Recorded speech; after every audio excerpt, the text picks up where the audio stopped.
हाँ जी, तो जितने लोग भी ये सोच रहे हैं कि वो साइंस में करियर बनाना चाहते हैं और उनको रास्ता नहीं मिल रहा है, तो मेरे दोस्त तुम करियर नहीं बना सकते। पहली बात कि जो भी ये तुम हवा देख के इंटरनेट पे आ रहे हो, लिंक्डइन पे जो बड़े-बड़े कंटेंट क्रिएटर के कंटेंट देख के आ रहे हो कि साइंस में ये हो रहा है, साइंस में 25 लाख, 40 लाख, 50 लाख लोग रह रहे हैं, एडटेक से लोग इजीली आ जा रहे हैं, बहुत बड़ा स्कोप है, बहुत बूम हो रहा है, तो ऐसा कुछ नहीं हो रहा है। यहाँ पे लोगों की फटी पड़ी है, यहाँ पे लोग काम नहीं कर पा रहे हैं, यहाँ पे टारगेट्स पूरे नहीं हो पा रहे हैं। पूरी दुनिया रिसेशन की तरफ बढ़ रही है, जगह-जगह वॉर्स हो रहे हैं और किसी को घंटा फर्क पड़ता है कि वो सॉफ्टवेयर पे पैसे दे या ना दे। कट-थ्रोट कंपटीशन हो रहा है, एक सॉल्यूशन के पीछे 50 लोग बैठे हुए हैं। अब कोई भी यहाँ पे हबस्पॉट जो हो, सेल्सफोर्स नहीं बन पा रहा है SaaS में, तो आपको ये समझना पड़ेगा कि SaaS इतना आसान नहीं रह रहा है। अभी एक डेटा रिलीज हुआ है जिसमें से अराउंड 24,000 स्टार्टअप्स इंडिया में बंद हुए हैं। अब ये स्टार्टअप इसलिए बंद हुए हैं, शायद ये नंबर ऊपर नीचे हो सकता है, बट ये स्टार्टअप बंद हुए हैं और ये 2x ग्रोथ है स्टार्टअप्स बंद होने का। इसका रीजन ये है कि जितने भी फाउंडर्स ने पैसे उठाए थे फंडिंग के नाम पे और उसको बर्न किया था, तो इन्वेस्टर्स ने अब ऐसे बेवकूफी के लिए पैसा देना बंद कर दिया है। तो अगर आप ये सोच रहे हो कि आप सैस में आ जाओगे और किसी भी स्टार्टअप में ज्वाइन करके अच्छी खासी मोटी तनख्वाह ले लोगे, तो लोग बेरोजगार घूम रहे हैं, लोगों के पास अकाउंट में पैसे नहीं है, उनको जॉब नहीं मिल रही है, तो आपको कोई कंपनी क्यों हायर करेगी? क्या आप में ऐसा है जो आप कंपनी को दोगे और कंपनी आपको हायर कर लेगी? देखो, सबसे पहला चीज जो आपको चेंज करना पड़ेगा, वो चेंज करना पड़ेगा आपका माइंडसेट। आपको समझना पड़ेगा कि आपका माइंडसेट सबसे बड़ा प्रॉब्लम है, कुछ और प्रॉब्लम नहीं है, कोई और चीज नहीं है, कोई और आपके पास स्किल्स ना हो, टूल्स ना हो, वो कोई फर्क नहीं पड़ता है। आपका माइंडसेट सबसे बड़ा प्रॉब्लम है। प्रॉब्लम ये है कि आप ये नहीं समझ पा रहे कि एक्चुअल में आपको करना क्या है, आपको देखना क्या है, आपको बढ़ना कहाँ है। अगर आप वो नहीं कर पाओगे तो फिर आगे कैसे बढ़ पाओगे? आप बार बार उसी चीज में लगे हुए हो कि मैं ये टूल सीख लेता हूँ, मैं ये कोर्स कर लेता हूँ, मैं इस इंसान को फॉलो कर लेता हूँ, मैं इससे बात कर लेता हूँ, इसका कैलेंडर बुक कर लेता हूँ, ये सब आप करते रह जाओगे, पर आपको जॉब नहीं मिलने वाली सैस में। तो अगर आपको सैस में आना है तो पहले तो अपना माइंड से चेंज करो कि आपको क्या क्या स्किल्स चाहिए, क्या नहीं चाहिए, वो बात की बात आती है। और आपका एटीट्यूड उस लेवल पे पहुंच पा रहा है क्या? आपका एटीट्यूड सैस के लेवल पे पहुंच पा रहा है क्या? आप उस लेवल पे जा पा रहे हो एज एटीट्यूड लेके कि आपको जो भी प्रॉब्लम्स आ रहे हैं उसको सोल्यूशन कर पा रहे हो, क्या कर पा रहे हो? आप लाचार बन के बैठे हुए, इतने मन में सवाल भरे हुए हैं कि ये करो, वो करो, ऐसे करो, इससे बात करो, उससे बात करो। इन सब सवालों का अगर आप खुद जवाब नहीं दे पाओगे तो आप किसी क्लाइंट के सवालों का क्या जवाब दोगे? किसी भी कंपनी के इंटरव्यू में सवालों के क्या जवाब दोगे? जब आप अपने सवाल के जवाब नहीं दे पा रहे कि आपको सैस में आना चाहिए या नहीं आना चाहिए, तो फिर बाकी चीजें क्या है? मेरे हिसाब से आपको वो काम करना चाहिए जिसमें आपको पता हो कि आपको क्या मिलने वाला है। सैलरी के लिए काम कर रहे हो, कोई गलत बात नहीं है। पैसे के लिए सब काम करते हैं, पूरी दुनिया काम करती है। जो बोल रहा है कि पैसे के लिए काम नहीं करना चाहिए, उसको उसी समय अपनी जिंदगी से रफा दफा कर दो। पर आपको पता नहीं चाहिए कि आप पैसे के लिए काम कर रहे हो। आप उसको फेक नहीं कर सकते कि नहीं भाई, मेरे को तो कंपनी अच्छी लगती है, लोग अच्छे लगते हैं, फलाना ढिंगाना,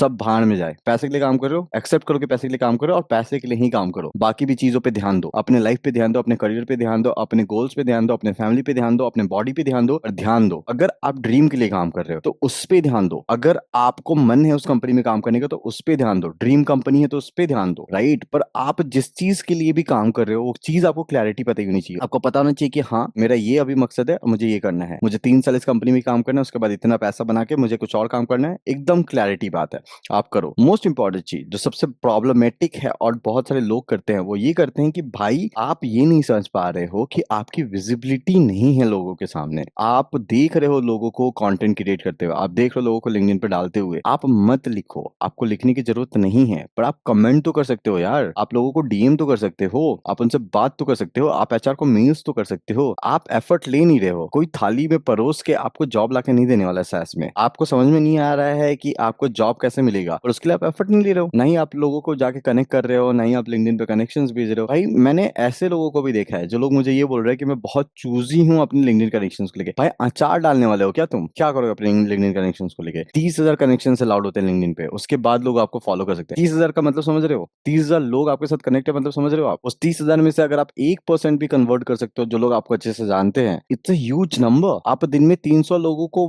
पहचान पा रहे हो। वो आपको पहचानते हैं 300 लोग, जिसको आप कभी भी फोन करोगे, मैसेज करोगे, वो आपको रिप्लाई दे देंगे और आपको आपके लिए हाजिर रहेंगे। पर लिंक्डइन एक बहुत बड़ा टूल है जो आप यूज कर सकते हो, बट लोग वो भी यूज नहीं करते हैं। क्या बेवकूफी भरी दुनिया बनी हुई है यार। और आप ऐसे लोगों को फॉलो करके बोल रहे हो कि मुझे सैस में जॉब नहीं मिल पा रहा है। देखो, मैं फाइनली बोल देता हूँ, आपको जॉब नहीं मिलने वाला है सैस में। अगर आपके पास यही एटीट्यूड रहा कि मुझे लोगों से बात करके और ये करके वो करके, मेरे वीडियो भी मत देखो यार, मत देखो मेरे वीडियो, पर अपने एटीट्यूड में चेंज लाओ, अपने आप को चेंज करो, अपने आप पे काम करो, थोड़ा सा किताबें पढ़ो, थोड़े से लोगों के से बात करो, थोड़ा सा आप कंपनीज के बारे में जानो, पर प्लीज मेक श्योर कि आप एटीट्यूड चेंज कर रहे हो, पॉजिटिव रह रहे हो, अपने ऊपर काम कर रहे हो और अपने सवालों के खुद जवाब ढूँढने की कोशिश कर रहे हो, मोस्ट इम्पोर्टेंट आप अपने गट्स पे जा रहे हो। हमेशा याद रखना कि गट्स पे जो जाता है ना, वो हमेशा तगड़ा फाड़ के कुछ निकल के करता है। तो मेक श्योर कि आप अपने गट्स के हिसाब से काम कर रहे हो। बाकी SaaS हो या कोई भी इंडस्ट्री हो, सब इंडस्ट्री में लोग टॉपर हैं। SaaS में चांसेस ज़्यादा हैं और मैं यहाँ पे बैठा हूँ आपके लिए, पर मैं भी आपको जॉब लाके नहीं देने वाला हूँ। मैं बस आपको एक रास्ता बता सकता हूँ, काम आपको करना है। अगर काम नहीं करना चाहते हो और आपको चाहिए कि फ्री में सब कुछ मिल जाए, मेरे दोस्त मुझे रीच आउट मत करना और मेरे चैनल को अनसब्सक्राइब कर दो अभी।